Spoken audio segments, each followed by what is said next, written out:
A North Carolina police chief is sounding the alarm on crimes committed by kids in his own community, a surge that we're really seeing across the country. In a recent op-ed, Charlotte-Mecklenburg Police Chief Johnny Jennings outlines his department's struggle to deal with more and more offenders under the age of 18. Just last year, get some of these numbers. Chief Jennings' department saw a 34% increase in juvenile arrests, with a major jump in nonviolent crimes. There was a staggering 192% increase in juvenile car theft arrests in Charlotte in 2023. And of the cars stolen there, 2/3 were taken by kids. Chief Jennings is joining me now. Thank you so much for taking the time to talk about this growing issue, not only in your own backyard, but really across the country, sir. Your editorial is eye-opening, and it lays bare how juvenile crime is rising at unprecedented levels. Not only the overall arrest, but the property crimes, but the shooting investigations are also up 33%. Chief, that's scary.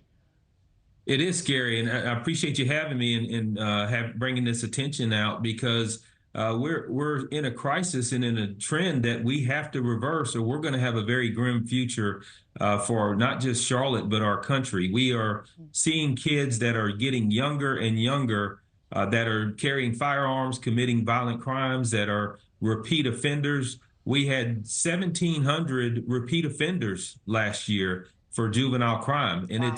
it's just devastating to see the work that our officers do every day to bring closure to these cases, and it's basically a catch and release.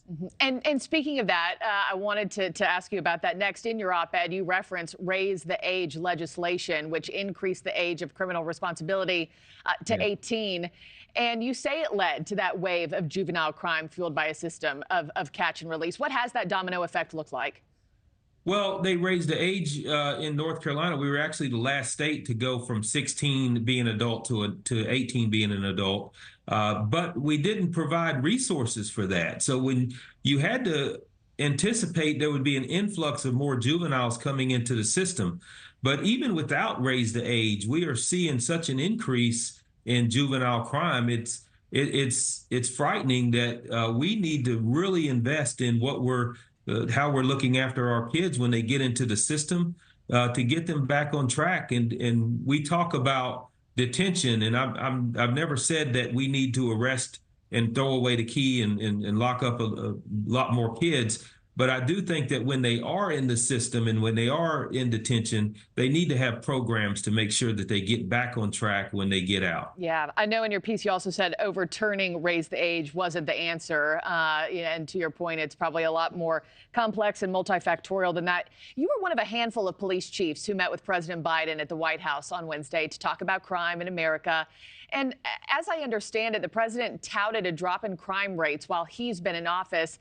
How did that land with you as you're fighting so much of it right now in your own backyard?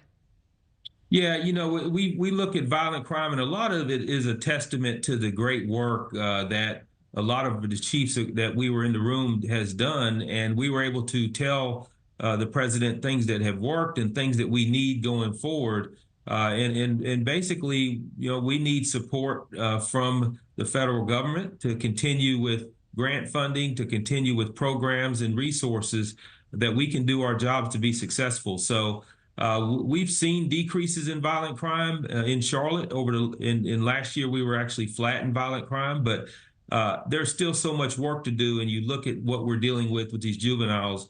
We're not on a good path right now if we can't bring this under control. Yeah, it is a frightening trend that we're seeing everywhere. You've been police chief now for almost 4 years. Again, we're seeing this committed in communities across the country. What concerns you the most about what you're seeing in the Charlotte area? Just the sheer violence. And one of the chiefs, we had a side conversation that we were just talking, and just there's just so much disrespect for each other in the country right now. And there's so many, it's disrespect for police, disrespect for each other. And that's what's frightening, because people are quick to now pull out a gun and settle disputes and use violence towards that. We're seeing the smash and grab going into stores where people just have no respect for retail, that they just go in and take everything and leave out. and then trying to keep up to prosecute these crimes is difficult. Thanks for watching, everybody. Go to joinnn.com to find NewsNation on your television provider. Also, don't forget to click that red subscribe button below to get more of NewsNation's fact-driven, unbiased coverage.